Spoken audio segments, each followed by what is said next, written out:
All right, everyone loves a good mystery. Absolutely. There's something about the unknown that just pulls us in. And that's exactly where conspiracy theories come in. Those tales of cover-ups and secret societies that make you go, is there something more to this? Yeah. Today, we're taking a deep dive into the world of conspiracy theories. But not to worry, we're not here to tell you what to believe. Nope, this isn't about saying this theory is true or this one is totally bogus. It's more about exploring the WHY. Why are these ideas so captivating? What makes people believe them? Right. We're going to unpack some of the most popular conspiracy theories out there. Like, where did they come from? Why do they stick And around? what do they tell us about how we try to make sense of the world around us? It's like a cultural expedition. Into the heart of human curiosity. So, to kick things off, let's go back to 1969. To a giant leap for mankind. Supposedly, we're talking about the moon landing, or more specifically, the theory that it was all faked. The moon landing hoax, one of the classic. This theory claims that NASA staged the whole thing. That the iconic images of Neil Armstrong taking those first steps were all filmed on a soundstage somewhere. And it's been around for decades. Why do you think this one gained so much traction? Well, think about the context. It was the Cold War. There was a lot of distrust in the government. Makes sense. Well, People were already primed to question authority. exactly. So the idea that the U.S. might fake a monumental event like this to win the space race, well, it resonated with some. I remember hearing about this as a kid and thinking, wait a minute, did we really go to the moon? It had that forbidden knowledge vibe, right? Totally. Did you ever buy into it, even a little bit? I have to admit, the idea was intriguing. But then you start to look at the evidence. The evidence, like what? Well, take the waving flag, for example. Oh, yeah, that's one of the big ones conspiracy theorists point to. They say a flag can't wave on the moon because there's no wind. Which, on the surface, seems like a pretty good point. But what they often miss is that the flag was designed to stand out. It had a telescopic pole to make it look like it was flying. So those ripples are just from the flag unfolding. Exactly. No wind needed. So it's physics, not a Hollywood special effect. Yep. And this is just one example. We have moonwalks, mission logs, independent verification from other countries. A lot of evidence pointing to an actual moon landing. Right. And this highlights something important about conspiracy theories in general. Evidence can be misinterpreted or cherry-picked to fit a certain narrative. Okay, so moon landing debunked. But let's move on to another historical event, shrouded in mystery. JFK. You got it. The assassination of President Kennedy. Practically a breeding ground for conspiracy theories. Oh, yeah. This one is full of twists and turns. So many theories out there. Hmm. The mafia, the CIA, even Lyndon B. Johnson gets thrown into the mix sometimes. Why do you think this event, in particular, is so ripe for speculation? Well, for starters, it was a shocking and traumatic event. A young president cut down in his prime. It left a lot of people searching for answers. Exactly. And the official explanation that Lee Harvey Oswald acted alone didn't satisfy everyone, especially with all the unanswered questions and perceived inconsistencies. Yeah, like the magic bullet theory. Right. That one really captures the imagination. So when there's ambiguity, people fill in the blanks with their own interpretations. And those interpretations often align with their existing beliefs or distrust of authority. All right, so from a president's assassination to something truly out of this world. Oh, are we going to Roswell now? You know it, the Roswell incident. A classic UFO tale. Picture it. 1947, New Mexico desert. A mysterious crash. The military first says it's a flying disc, then backtracks and claims it was a weather balloon. Talk about a cover-up. Yeah, that's like conspiracy theory 101. It's the perfect example of how conflicting information can fuel public imagination. Especially when it comes to something as exciting as aliens. Right. And even though the government later admitted it was a secret surveillance balloon, the Roswell incident became synonymous with UFOs and government secrecy. It tapped into our fascination with the unknown. The possibility that we're not alone in the universe. It's a powerful idea. Okay, let's bring things back down to Earth now, with a theory that hits a little closer to home. Literally. Okay, let me guess. Chemtrails. Bingo. Those white trails left by airplanes. Some believe they're not just condensation, but chemicals being sprayed on us. For sinister purposes. Weather manipulation, mind control, you name it. And I have to admit, I've met people who are absolutely convinced about chemtrails. It's a theory that persists. Despite scientific explanations, those trails are just contrails, a natural byproduct of jet engines. But some people find it easier to believe in a secret government program. Right. It plays into that distrust of authority we were talking about. It's a reminder that sometimes, even when there's a scientific explanation, people might find alternative narratives more compelling.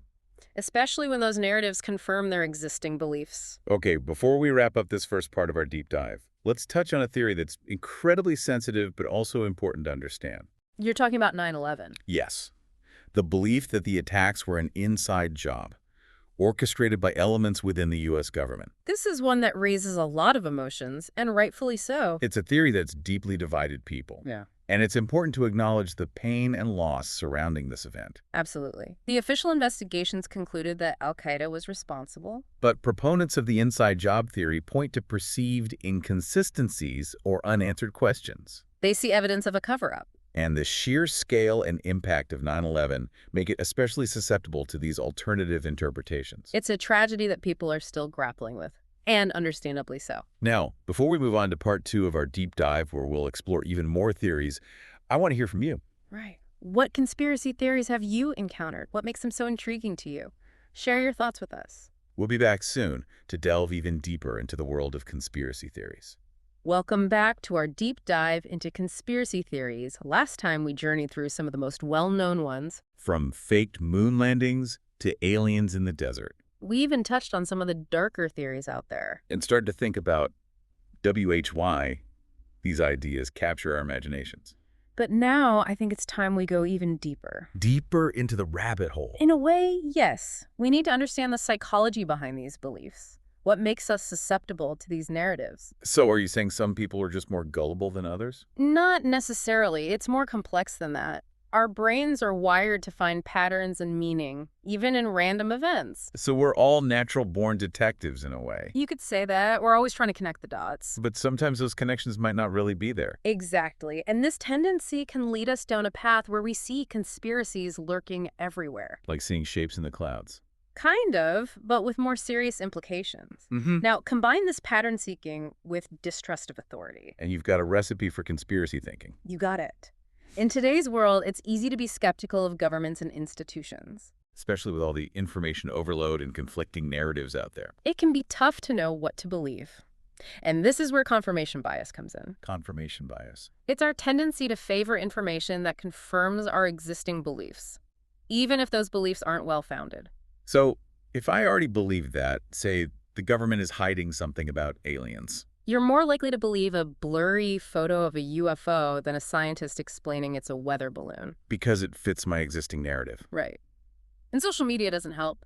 Algorithms feed us more of what we already agree with. So we get trapped in these echo chambers. Exactly. It's like a breeding ground for conspiracy theories to spread and mutate. But it's not just about distrust or confirmation bias, right? Yeah. There's also something exciting about conspiracy theories. Ah, you're talking about the allure of the unknown. Yeah. It's like being part of a secret club. You're in the know. You see through the illusions. It can be empowering to feel like you have access to hidden knowledge. Like you're not falling for the official story. Exactly. It gives you a sense of control in a world that can often feel chaotic. So it's a mix of things. The need for meaning, distrust, confirmation bias, and a dash of ego boost. You've pretty much summed it up. But we can't forget about emotions. Oh, right. Emotions play a big role, don't they? Absolutely. When we're feeling afraid or anxious, we're more likely to latch onto these narratives. Because they offer simple explanations. Exactly. They provide a sense of order in a world that can feel very uncertain. And sometimes blame specific people or groups. Scapegoats. It's a way to make sense of things that might feel random or unfair. So believing in a conspiracy theory isn't always about being illogical. Right. It's often about trying to cope with different emotions or make sense of complex events. It's a reminder that we're all human, and we all have these tendencies to some degree. Exactly. And understanding these tendencies is crucial because it helps us navigate this world of information and misinformation. So we can't just dismiss people who believe in conspiracy theories as crazy or gullible. Right. We need to approach these conversations with empathy and understanding. Even if we disagree with the beliefs being expressed. Exactly. It's about having a dialogue, not a debate. Okay, before we jump into part 3, where we'll explore some real-world consequences of these beliefs. I'd love to hear from you. What are your experiences with conspiracy theories? Have you ever felt drawn to a particular narrative? Share your thoughts with us. We'll be back soon to continue our deep dive. Welcome back to the Deep Dive, We've been exploring conspiracy theories, their origins, the psychology behind them. And why they're so darn fascinating. Right, but now it's time to talk about something a little more serious. The real-world impact of these beliefs. Exactly. Because while some conspiracy theories might seem harmless, others can have real consequences. When these beliefs move from speculation to action, things can get messy. And one of the most striking examples is QAnon. Ah, yes. QAnon. A sprawling, convoluted, and often disturbing conspiracy theory. It started online, but has spilled over into the real world in some pretty alarming ways. For those who haven't heard of it, QAnon is a bit difficult to summarize concisely. It's like a constantly evolving narrative, right? Exactly. But the core idea is that a cabal of Satan-worshipping pedophiles. Wait, what? Yeah, it gets pretty dark. And this cabal supposedly includes prominent Democrats and celebrities. Okay, that's already pretty disturbing. And the theory goes on to say that this cabal is running a global child sex trafficking ring. This sounds like something out of a horror movie.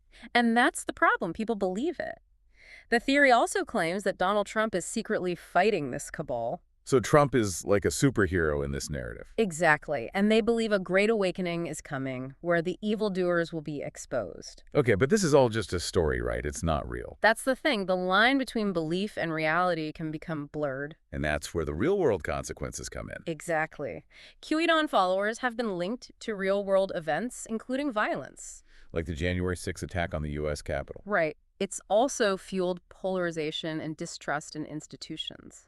And it's spread misinformation about all sorts of things, from COVID-19 to elections. It's a sobering example of how a conspiracy theory can move from online forums to real-life actions with devastating consequences. And QAnon is just one example. Right. Think about the conspiracy theories surrounding COVID-19. Oh yeah, the ones claiming the virus was a hoax or that vaccines are dangerous. Those theories have had a real impact on public health efforts. They've fueled vaccine hesitancy and resistance to public health measures. And unfortunately, even violence against healthcare workers. It's a reminder that words have power, and these theories can have very real and sometimes very dangerous consequences. So what can we do about it? How do we combat misinformation and prevent these harmful beliefs from spreading? That's the million-dollar question. Well, it starts with education.